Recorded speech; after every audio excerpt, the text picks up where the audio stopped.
ভারতীয় আধিপত্যবাদ বিরোধী ও ইনকিলাব মঞ্চের আহ্বায়ক ওসমান হাদির উপর গুলিবর্ষণকারীদের অবিলম্বে ফেরতের দাবিতে বৃহস্পতিবার খুলনা ও রাজশাহীতে মার্চ টু ভারতীয় সহকারী হাইকমিশন ঘেরাও কর্মসূচি পুলিশের বাধার মুখে পণ্ড হয়ে যায়। এ সময় আন্দোলনকারীরা পুলিশের ব্যারিকেডের সামনে অবস্থান নিয়ে সমাবেশ করে। খুলনায় মার্চ টু ভারতীয় সহকারী হাইকমিশন ঘেরাও কর্মসূচি পালন করেছে আধিপত্যবাদ বিরোধী ঐক্যজোট। বিকালে রয়্যালের মোড়ে জমায়েত হয়ে আধিপত্যবাদ বিরোধী ঐক্যজোটের নেতাকর্মীরা মিছিল সহকারে খুলনার ভারতীয় সহকারী হাইকমিশনের কার্যালয়ের মুখে রওনা করে। মিছিলটি সহকারী হাইকমিশনের কার্যালয়ের সড়ক শামসুর রহমান রোডে প্রবেশ করলে পুলিশ বাধা দেয়। মিছিলকারীরা ব্যারিকেড ভেঙে সামনে এগিয়ে গেলে পুলিশ ও নৌবাহিনীর সদস্যরা পুনরায় ব্যারিকেড দেয়। সেখানে আন্দোলনকারীরা অবস্থান গ্রহণ করে। ভারতীয় সহকারী হাইকমিশনের কার্যালয়ের সামনে ও আশপাশ দিয়ে অতিরিক্ত পুলিশ ও নৌবাহিনীর সদস্য মোতায়েন করা হয়। এ সময় সমাবেশ থেকে ইনকিলাব মঞ্চের নেতা হাদির উপর হামলাকারীদের ভারতে আশ্রয় দেয়ায় তীব্র নিন্দা জানায়। মৃত্যুদণ্ডপ্রাপ্ত শেখ হাসিনা সহ আওয়ামী লীগ নেতাকর্মীদের ফেরত দেওয়ার আহ্বান জানায়।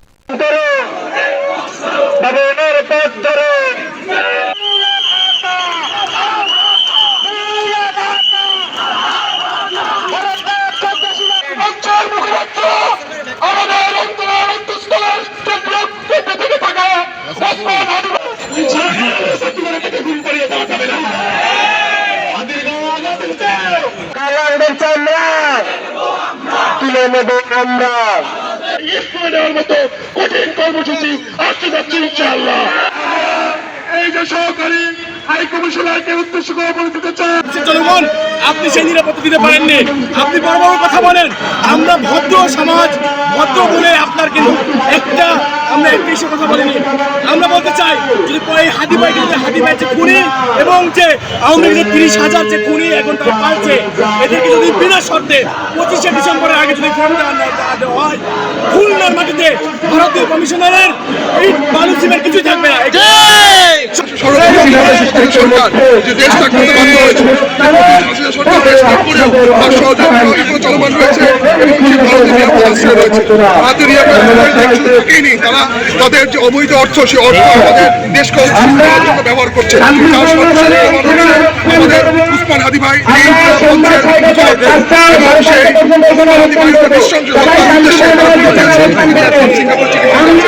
আমরা বলতে চাই উসমান হাদি ভাইকে যারা গুলি করেছে সন্ত্রাসী পলায়ন করছে, তাদের অর্থায়নে পরিচালনা করছে, তাদের অনতিবিলম্বে আমাদের 25 তারিখের মধ্যে তাদেরকে ফেরত দিতে হবে সহিত সন্ত্রাসীদের, এবং যদি তাহলে 25 তারিখের পরে আমরা আবারও এই হাইকমিশনের যে কার্যালয়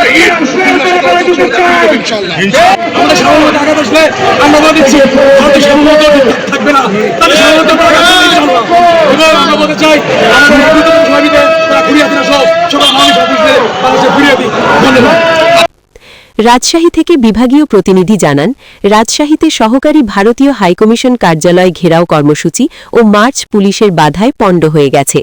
ভারতীয় আধিপত্যবাদ বিরোধী জুলাই 36 মঞ্চের আহ্বায় দুপুর 12টায় ভদ্রা মোড় থেকে সহকারী ভারতীয় হাইকমিশন কার্যালয় পর্যন্ত লং মার্চ কর্মসূচির ডাক দেওয়া হয়।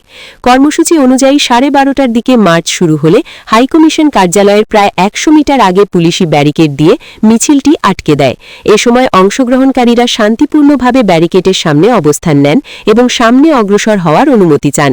তবে প্রায় 15 মিনিট অপেক্ষার পরও অনুমতি না পাওয়ায় তারা জোরপূর্বক হাইকমিশনের দিকে অগ্রসর হওয়ার চেষ্টা করেন। এতে পুলিশ বাধা দিলে উভয় পক্ষের মধ্যে ধাক্কাধাক্কির ঘটনা ঘটে। এ সময় আন্দোলনকারীরা পুলিশের বিরুদ্ধে তাদের গায়ে হাত তোলার অভিযোগ করেন। ঘটনার পর অংশগ্রহণকারীরা ব্যারিকেডের সামনে বসে অবস্থান কর্মসূচি পালন করেন। প্রায় 1 ঘণ্টারও বেশি সময় তারা সেখানে অবস্থান করলেও আইন শৃঙ্খলা রক্ষাকারী বাহিনী কোনোভাবেই হাইকমিশন সংলগ্ন সড়কে কাউকে প্রবেশ করতে দেয়নি। এদিকে পরিস্থিতি নিয়ন্ত্রণে এলাকায় অতিরিক্ত পুলিশ মোতায়েন করা হয়।